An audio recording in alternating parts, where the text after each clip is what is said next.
সুতরাং প্রত্যেক দিন যে কোনো সময় এটা হতে পারে।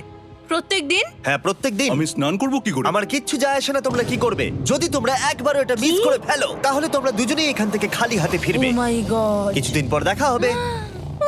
ও মাই গড।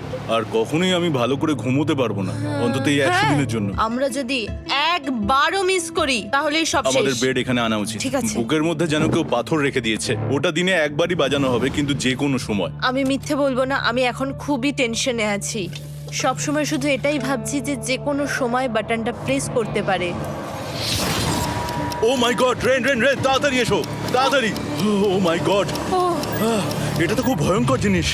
ও এখনো আমার বুক ধড়ফড় করছে, দেখো। ও মাই গড। যাক, অন্তত আজকের মতো আর হবে না এটা। আর অ্যালার্মের ব্যাপারটা হওয়ার পর থেকে ওরা বই পড়ছিল বা যে কোনো কাজ করছিল, কিন্তু সেটা একসাথে। এটা হলো বিস্ট বুট ক্যাম্প, তোমাকে পারতেই হবে, পারবে। এবং সত্যি কথা বলতে মনে হচ্ছিল ওরা জিতে নেবে $5,00,000। কিন্তু দল হিসেবে ওদের পরীক্ষা করবার জন্য একদিন সকালবেলা 6টার সময় আমি অ্যালার্ম বাজালাম, এটা দেখতে যে ওরা ঘুম থেকে ওঠে কিনা।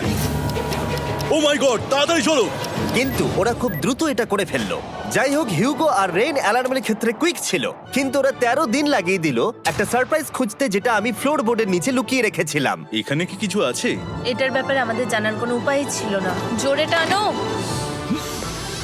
ও, এটা কি? আরে এটা তো একদম অন্য পৃথিবী মনে হচ্ছে। এখানে অনেক কিছু আর আছে। ওরা ওয়ার্ল্ডের সব থেকে ভালো চকলেট পেয়ে যাবার পরে হিউগো আর রেন ওদের ডলারগুলোকে বাঁচানোর চেষ্টা প্রত্যেকটা দিন করতে লাগলো। আমরা নিশ্চয়ই পারবো। আমরা পেরেছি রেন, আমরা পেরেছি। আর যত দিন কাটতে লাগলো ওরা ওদের $5,00,000 কাছে পৌঁছতে লাগলো। আমরা অ্যালামকে ভয় দেখিয়ে দিয়েছি, কিন্তু অ্যালাম আমাদের আমাদের ভয় দেখাতে পারেনি। আর এখন থেকে প্রতি 10 দিনের মাথায় আমি ওদের জন্য একটা অফার নিয়ে যাব, যেহেতু এটা ডে 20। নোলান, তুমি কি শুনতে পাচ্ছ? হ্যাঁ। বাটনটা প্রেস করো। তোমরা দুজনেই এতে খুব ভালো, আর প্রতিবারই কয়েক সেকেন্ডের মধ্যে এটা করে ফেলেছো, যেটা আমাকে অবাক করেছে। তোমাদের কি এতটা সময় দরকার? হ্যাঁ লাগবে, হ্যাঁ অবশ্যই লাগবে। আমার সেটা মনে হয় না। আমি তোমাদের প্রাইস পুলে আরো $50,000 অ্যাড করে দেব, তার মানে টোটাল হবে $5,50,000। যদি তোমরা আমাকে 1 মিনিটের টাইমারটাকে 30 সেকেন্ডের করতে দাও।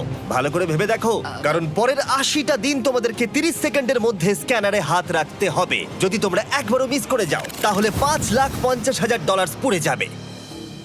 একবার ভেবে দেখো, অনেক টাকা কিন্তু বাজিতে রয়েছে। আমরা কি সময়টাকে কমিয়ে আরো সবকিছু কঠিন করে তুলবো? এটার জন্য কি 50,000 ঠিক আছে?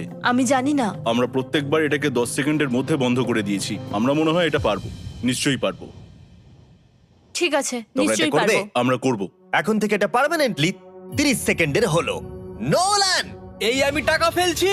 যেমনটা বলেছিলাম, এই হলো তোমাদের $50,000। আশা you. করবো তোমরা হেরে যাবে না। আমি মিথ্যে বলছি না, কিন্তু আমার মনে হচ্ছে এটা বোকামি হয়ে গেল। না, তুমি এখন এটা বলতে পারো না। আসলে এটা একটা ভয়ঙ্কর ডিসিশন। এতদিন তোমরা দেখেছো ওরা এই কাজটা করতে 10 সেকেন্ডও নেয়নি। 10 সেকেন্ডের মধ্যেই ওরা স্ক্যানারে হাত রেখেছিল। রেন, আমাদের কিন্তু এখন খুব সজাগ থাকতে হবে। এখন আমরা আর বেশি বোর হব না। চলো 30 দিনের অফারটা এবার দেওয়া যাক, দেখা যাক চ্যালেঞ্জটা কঠিন হয় কিনা। এটা ডে 30, তাই তোমাদের জন্য একটা অফার। আমি অফারটা তোমাদেরকে বলবো না, তোমাদেরকে দেখাবো। বাটনটা প্রেস করো। আরে ওরা এত শান্ত কেন?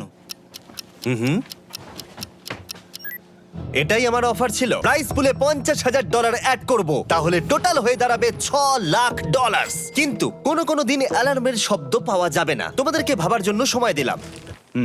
হ্যাঁ, অ্যালার্ম ছাড়া বিপদ হতে পারে। আর এটা যদি শেষ টাকার অফার হয়? আমাদের কাছে $5,50,000 আছে, আর এতদিন আমরা সেটা প্রোটেক্ট করতে পেরেছি। এটা কি যথেষ্ট নয়? আমাদের এখন থেকে ভাবতে হবে এই চ্যালেঞ্জটাকে কিভাবে সহজ বানানো যায়। আমরা অ্যালার্ম ছাড়া পারবো না। কিন্তু দেখো এখানে কত টাকা। ঠিক আছে, তোমাদের সময় শেষ হলো। তোমরা কি প্রাইস পুলে আরো $50,000 অ্যাড করতে চাও? তাতে অ্যালার্মের শব্দ হবে না। না, আমরা এটা করব না। আমরা এটা ও, নেব না। সত্যি? তোমরা এটা দিয়ে দুজনেই টেসলা কিনতে পারবে? আমরা এমনিতেই ওটা দিয়ে টেসলা কিনে নেব। আরো টেসলা কিনতে পারবে? আমার শুধু একটাই গাড়ি চাই। ঠিক আছে, পরে দেখা হবে। জানি না কবে দেখা হবে। আবার দেখা হচ্ছে, টাটা। বিশ্বাস হচ্ছে না আমি না বললাম। জিমি আমাদের $50,000 অফার করলো। কে না বলবে এটাতে? রেন বললো। এত টাকার জন্য আমার কষ্ট হচ্ছে। ও আস্তে আস্তে বুঝতে পারবে, আবার আগের মতো হয়ে যাবে। আমরা সঠিক ডিসিশন নিয়েছি। তাই ওদের সম্পর্ককে মজবুত করতে ওরা ওদের সব খাবারগুলোকে জায়গা থেকে সরিয়ে ওরা একটু আঁকাআঁকি করলো, আর ওদের টিমের নাম দিল সিওয়ার র্যাটস। আরে আমি তো দারুণ এঁকেছি।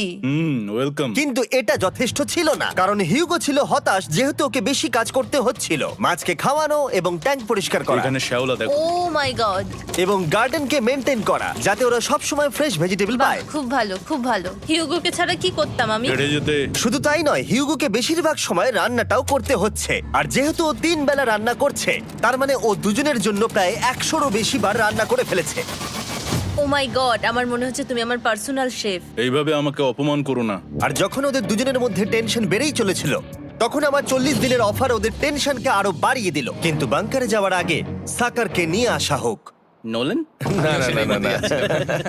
মানি সাকার ও আচ্ছা। ডে 40 হওয়ার জন্য এই যে চ্যান্ডেলার শুরু করো। তারিক আর চ্যান্ডেলার এখন এটার উপরে রয়েছে। ওরা এখন $1,00,000 বের করে নিচ্ছে, যেটা তোমাদের থেকে নেওয়া হচ্ছে আমরা না। শুরু করে দিয়েছি, টাকা টানছে। আর পরের 10 মিনিটের মধ্যে তোমাদের মধ্যে কেউ বেরিয়ে গেলে সে এই বের করে নেওয়া $1,00,000 নিয়ে বাড়ি যেতে পারবে এবং আরেকজন এলিমিনেট হবে না। কিন্তু তুমি একা করে দেবে তোমার টিমমেটকে, সে আইসোলেট হয়ে থাকবে এই বাংকারের মধ্যে আর জিততে পারবে $4.5 লাখ। তোমাদের মধ্যে কেউ বেরোতে চাইলে বেরিয়ে যেতে পারো। আমার মনে হয় আমার বেরিয়ে যাওয়া উচিত। আমি এখানে সবটা করি, আমি রান্না করি, আমি গাছগুলো মেনটেন করি, এমনকি গিটার বাজিয়ে তোমাকে এন্টারটেনও করি। আমার মনে হয় আমার বেরিয়ে না, যাওয়া তুমি এটা উচিত। করতে পারো না। আমার মনে হয় বেরিয়ে যাওয়া উচিত। আমরা তো একসঙ্গে সিওয়ার র্যাটস ছিলাম। তুমি এটা করতে পারো না বন্ধু। তোমার অনেক টাকা জেতার স্বপ্নের কি হবে? তুমি যদি পরের অফারটা নিতে চাও তাহলে আমার আর কোনো আপত্তি থাকবে না। হিউগোর ইচ্ছে মতোই হবে। তাহলে কি বলছো বলো? আমার মনে হচ্ছে ওই ডিলটা নিয়ে নেবে। ঠিক আছে, তোমাদের মধ্যে একজন পেতে চলেছে $1,00,000, যেটা গাড়ির পিছনে এখন রাখা আছে। কি করবে বলো? আমার চাই না। আমাকে ক্ষমা করো।